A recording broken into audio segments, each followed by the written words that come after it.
इतिहास में माता बहनों उठा करके देखना, इतिहास को पढ़ करके देखना, हर पात्र त्याग से भरा हुआ है, हर पात्र के अंदर एक विशेष त्याग है। और याद रखना, जहां त्याग है वहां विकास है, और जहां स्वार्थ है भोग है वहां क्या है, विनाश है। भरत को पढ़ा है आपको? जब ननिहाल से वापस आते हैं और पता चलता है इस राजगद्दी के लिए मेरे भाई को वनवास मिल गया है, आज उस राजगद्दी को भरत ठोकर मारते हैं, ढोल बना दी दोनों भाइयों। और सामान्य राज्य नहीं था, वो सामान्य राज्य नहीं था, वो चक्रवर्ती राज्य था। उसकी अथाह सीमा थी, बहुत बार संपत्ति थी उस राज्य के पास में। लेकिन राम कहते हैं कि मुझे राज्य नहीं चाहिए, मुझे संपत्ति नहीं चाहिए। और भरत कहते हैं कि मुझे भी गद्दी नहीं चाहिए, मुझे कुछ नहीं चाहिए, गद्दी नहीं चाहिए। कदम कदम पर, पदे पदे पर त्याग है, और हमने विकास किया है, पूरी दुनिया में हमारी पहचान बनी है। राम राज्य को सब चाहते हैं, लेकिन एक इतिहास हमारे पास में है, महाभारत कालीन इतिहास। श्री कृष्ण ने कितने गांव मांगे थे दुर्योधन से? 5 गांव।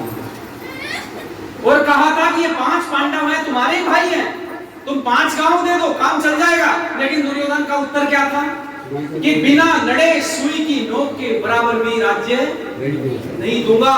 ये त्याग था या स्वार्थ था? और स्वार्थ था तो क्या हुआ बता दो जरा।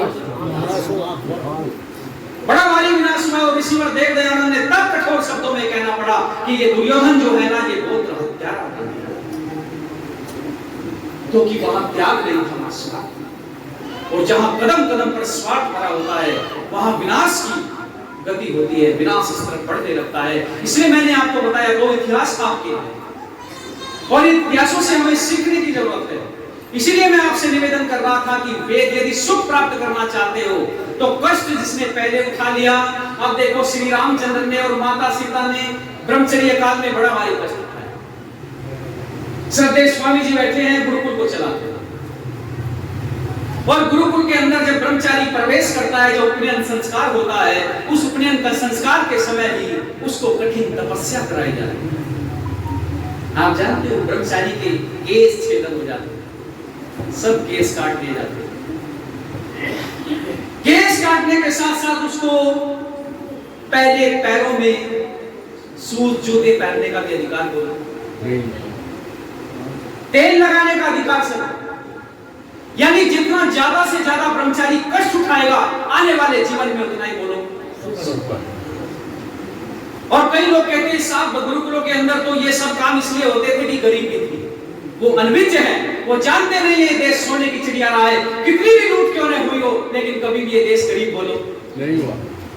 हमने तो दुनिया का पालन किया है, इस भारतवर्ष में दुनिया का पालन किया है, इसलिए इसको क्या कहते हैं? भारत माता। कोई और भी देश है जिसको माता कहते हैं? 1 लाख मुझे उठा है 208 देशों में से किसी भी देश के लिए मां शब्द प्रयोग नहीं होता, मां केवल भारत के लिए प्रयोग होता है, क्योंकि भारत ने सदा से सबका पालन किया है, सदा से सबका पोषण किया है, और पालन पोषण करने वाली निस्वार्थ भाव से वो मां ही होती है। इसलिए भारत माता ने सबका पालन किया है, मां है। यहाँ गुरुकुल में ब्रह्मचारी बड़ा भारी कष्ट उठाता है, और श्री रामचंद्र भी गुरुकुल में आते हैं, बड़ा भारी कष्ट उठा लेते हैं। और जब 14 वर्ष का वनवास मिलता है लोगों, तब ये श्री रामचंद्र के चेहरे पर रेस मात्र भी कष्ट बोलो।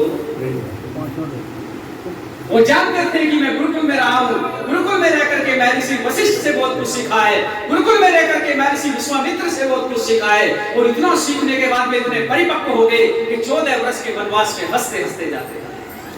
लेकिन एक इतिहास और है हमारे पास में, महाभारत में केवल कितने वर्ष का वनवास हुआ था जी? 12 वर्ष।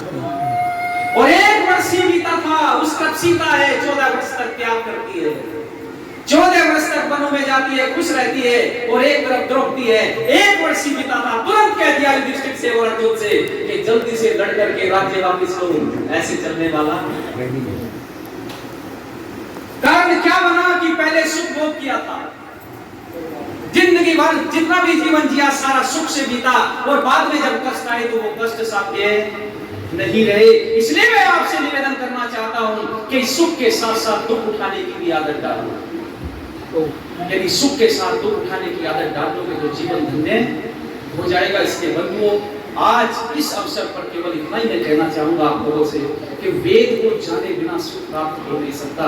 और आज जिस ऋषि की हम बात कर रहे हैं, स्वामी दयानंद सरस्वती के साथ साथ एक ऐसे महापुरुष का भी आज जन्मदिन हम सब लोग मना रहे हैं, योगीराज कृष्ण का।